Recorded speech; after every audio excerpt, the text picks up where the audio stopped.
진리의 사람, 다속유형문은 누구인가? 178번째 시간입니다.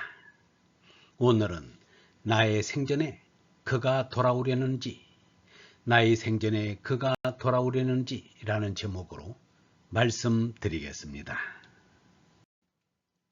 공자는 안연히 40대에 죽자 하느님이 나를 죽였다, 하느님이 나를 죽였다 라고 하면서 몸부림치면서 울었습니다. 유형문은 함석헌이 실독으로 인격적인 자멸을 하자 가슴을 치며 통탄하였습니다. 그때 하는 말이 사람은 가르쳐서 되는 게 아닌가 봐요 라는 혼자소리였습니다. 유형무의 가르침의 핵심을 한마디로 말하라고 한다면 이렇게 말할 수 있습니다. 식색의 물신을 초월하지 못하면 우리의 정신 생명이 자라지 못한다. 언제나 먹을 것을 삼가고 남녀를 조심해야 한다. 하룻밤을 자도 남녀 유별하여 만리장성을 쌓아놓고 자야 오랑캐의 침입을 받지 않는다. 생마는 오랑캐의 말보다 더 무섭습니다. 포악하고 음흉하고 잔인한 것이 성으로 인해 빚어지는 범죄입니다. 언제나 자기의 몸을 공경하여 일평생 시험에 빠지는 일 없이 건강과 정결을 지켜야 합니다.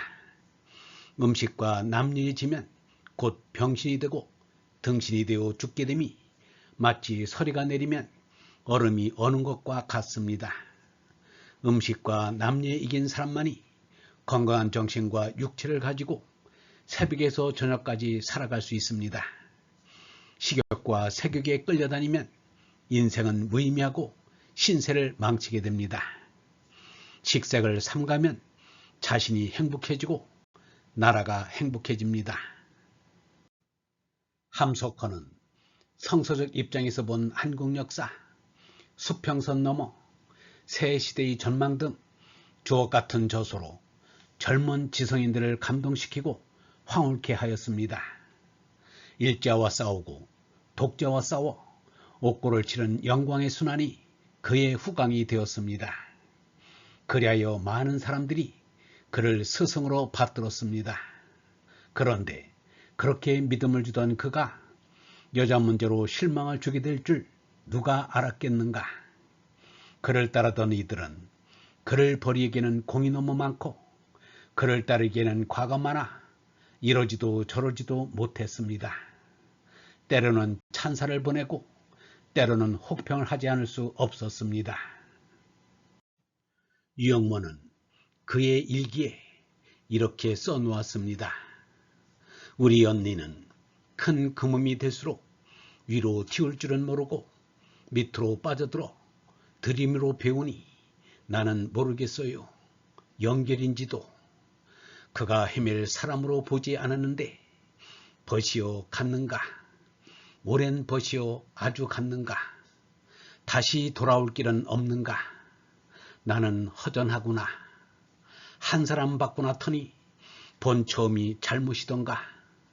유형문은 가는 길이 다르니 오고 가고 할 필요가 없다를 선언한 뒤에도 이렇게 혼자서 떠나간 함석헌을 생각하며 탄식하였습니다.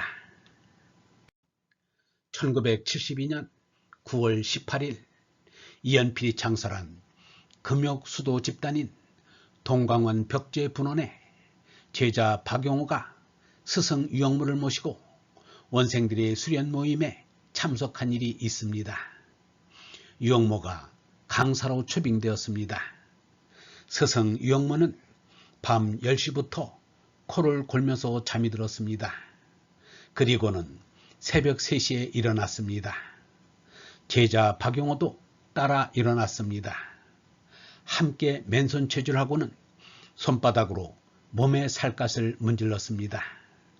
냉수 마찰 대신에 살갗을 문질러 피들기를 하는 것입니다.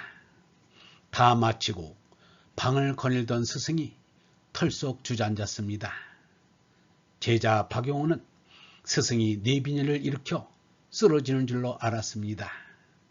폭 쓰러지듯이 주저앉으면서 하는 말이 그도 지금쯤은 일어났을 터인데 그는 무슨 생각을 하고 있는지, 내 생전에 돌아오려는지. 유영모가 그라고 한 이는 물을 것도 없이 제자 함석헌을 가리킨 것입니다. 새벽에 일어나자마자 함석헌을 생각한 것입니다. 얼마나 높고 깊은 사랑인가. 말을 보탤 필요가 없을 것입니다. 절친하던 프랑스 문학가 사르트르와 까미가 절교를 하였습니다. 그러고도 이런 말을 했습니다. 우리는 절교했다. 절교 같은 것은 아무것도 아니다. 기껏해야 우리에게 주어진 이 조그만 세계에서 서로 눈을 떼지 않고 함께 사는 한 방식일 뿐이다. 그렇지만 읽고 있는 책의 페이지에서 또 신문에서 그의 시선을 느끼게 되는 것은 어쩔 수 없었다. 그는 이걸 보고 뭐라고 할까? 지금 그는 뭐라고 할까? 유영모는 영원한 생명인 성령의 날을 깨달으면 소금에 세균이 꼼짝 못하듯 삼덕의 벌레가 꼼짝 못한다고 하였습니다. 그러면 함석헌은 성령의 날을 깨닫지 못한 것이 아닌가? 깨달음을 얻기는 얻었는데 깔딱 고개에 멈춰 구경각을 이루지 못한 것이 아닌가 하는 생각이 듭니다. 참으로 정각을 이루었다면 삼덕에 끌려다닐 까닭이 없습니다. 그것을 예수 석가가 보여주었습니다. 톨스토이 유영모가 보여주었습니다. 함석헌은 돌아가기 얼마 전에 이러한 말을 하였습니다. 그렇다고 새로 한다고 새로울 수도 있고 낡을 수도 있으면 그것이 진리겠어요? 그게 하느님이 될 수 없거든. 하느님은 시간이니 공간이니 무슨 이때의 작용이 들어갈 때가 하느님의 초월한 절대의 자리지. 그런 것을 사람들이 들을 수 있는 말로 해줘야지. 그것을 직접 자세한 걸 말하기도 어렵지만 말로는 표시가 안 되는 것이니까 그 자리를 체험해야 돼요. 큰 무슨 경계 같은 게 있나 봐요. 내 안에도 영계가 있어요. 아마 나는 이 정도에서 이러다가 죽을는지 모르겠소만은 내가 노력이 부족해서 모르는 게 아닌가. 죄가 참을성이 없어서 그러는 게 아닌가 하는 그런 것을 반성할 수 있어요. 1989년 CR의 소리 2호로 함석헌은 모르는 것은 아닌데 나지 않고 죽지 않는 영원한 생명에 대한 확신의 체험이 결여된 것을 엿볼 수 있습니다. 얼번 여러분, 깨달음이 가르쳐서 되는 것이라면 얼마나 좋겠습니까? 그러면 큰 스승 밑에서 배운 이들은 모두 깨달았을 것입니다. 깨달음이 배워서 되는 것이라면 대학 나온 사람들은 모두 깨달았을 것입니다. 깨달음이 책을 많이 읽어서 되는 것이라면 학자들은 모두 성인이 되었을 것입니다. 깨달음은 배움 너머에 있고 지식과 학식 너머에 있습니다. 큰 스승에게 배웠다고 모두 큰 사람이 되는 것도 아닙니다. 사람은 하늘이 허락하신 만큼만 깨달아지는 것인지도 모르겠습니다. 영성신학원 다석 아카데미의 하늘소리였습니다.